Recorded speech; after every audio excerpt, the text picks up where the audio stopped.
The first step in the alternator replacement is to disconnect the negative battery terminal from the battery. Once that's done, take the time to remove a couple items from the top of the engine area to make access to the alternator easier. Remove 3 bolts and take off the plastic cover. Next, disconnect the 2 vacuum hoses.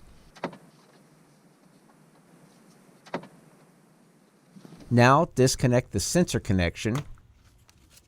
Loosen a couple clamps to remove part of the air intake ductwork.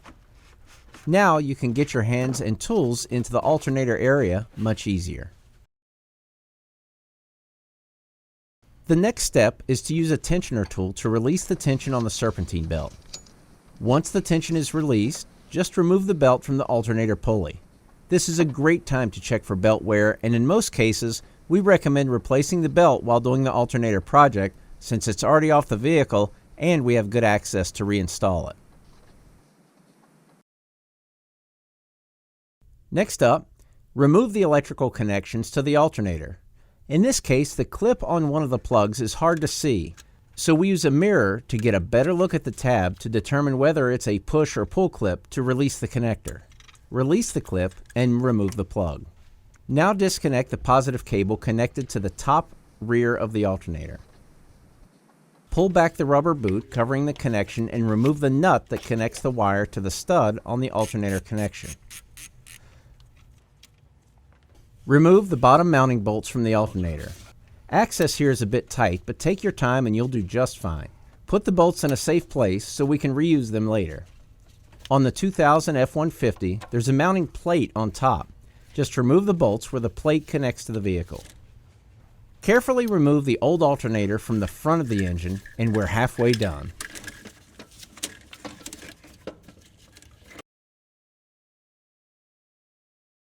Take a few moments to compare the old alternator with the new one.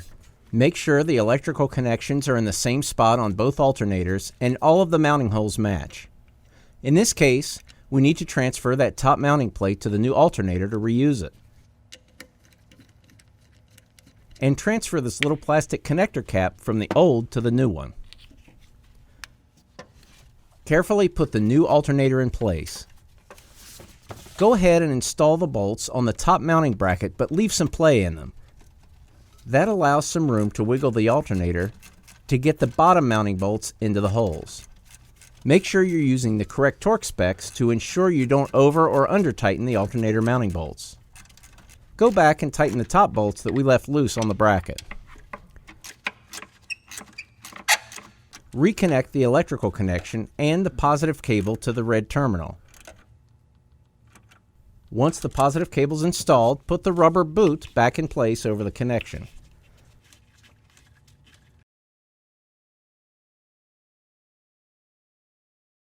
With the new alternator installed, let's get that old belt out of there. It's a good thing we decided to replace this one. It actually split and would have failed in the near future. Replacing it now keeps us from redoing much of this work in the coming months. Before installing the new serpentine belt, it's important to get the proper routing diagram. Most of the time it's found right here under the hood. As you install the new belt, be patient with the routing of the belt and refer often to the routing diagram. Once you have the belt loosely routed correctly, use the tensioner tool on the tensioner pulley to release the tension. While holding the tensioner tool, use the other hand to finish routing the belt, ensuring that it's completely engaged with each pulley. Once the belt routing looks correct, slowly release the tension with the tool and check your work. Now, reinstall the intake ductwork and tighten the clamps.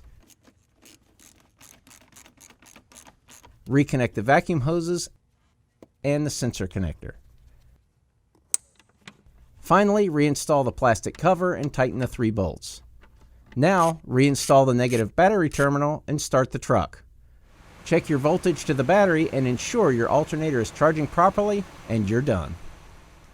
Think ahead. Think advance.